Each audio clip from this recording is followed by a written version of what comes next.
While I was holding a jar of pebbles, I walked up to a couple men and asked how many pebbles were in the jar. The first man guessed there was about 500 pebbles. The second man said he didn't know. The first man, after hearing that the second man didn't know, was confident now that there were 500 pebbles in the jar. He had an answer, and the second man didn't, so he figured that he must be correct. Of course, he didn't know how many pebbles were in the jar.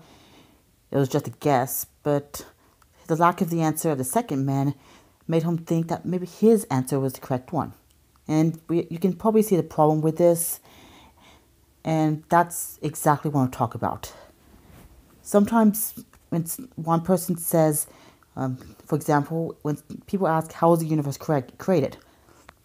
Most people who are rational are going to say they don't know. I mean, we have guesses, but no one actually knows how the universe came to be. And then other people will assume, since we don't actually know, that the answer was actually God.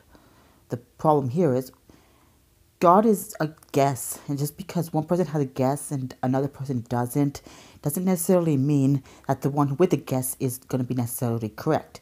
In fact, it's better to admit you don't know the answer rather than just guessing and thinking that your guess has any merit.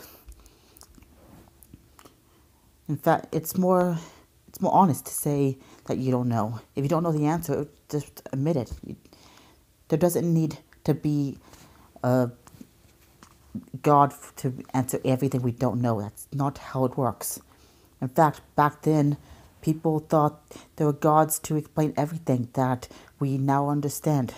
For example, ancient Greeks believed that lightning came from Zeus, and they thought praying to Zeus would have any effect on the weather. But now that we know how meteorology works and how lightning is formed, we know that's not true. And now we don't believe Zeus creates lightning. We know how lightning is created. And this has been happening since the beginning of time. People long ago, before gods existed, had spiritual beliefs, that they believed that everything had a soul.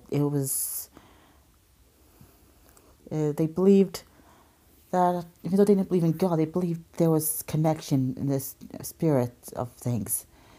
Now, and they still try to explain the natural phenomena. Turns out, we have the more answers we find, the less gaps there are. And of course, there's still going to be gaps, and there's probably always going to be gaps, because the more things we discover, the more questions to be answered.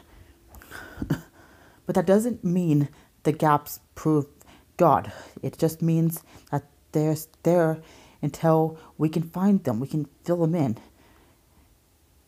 So the God of the gaps argument is a poor argument. Of course, we're not going to have all the answers. That's just how things are. And neither are you.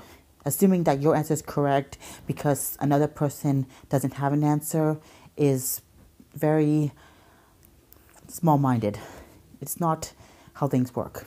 If I ask someone what 2 plus 2 is, we all know what 2 plus 2 is, but let's say one person says they don't know. Another person says it's 5.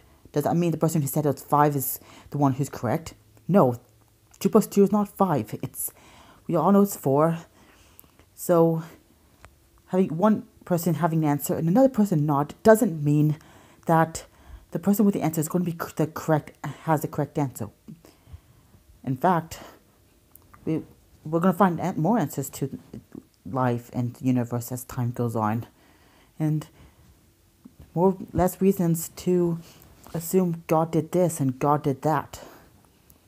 This is a short video, and I just want to share that with you. Thank you. Goodbye.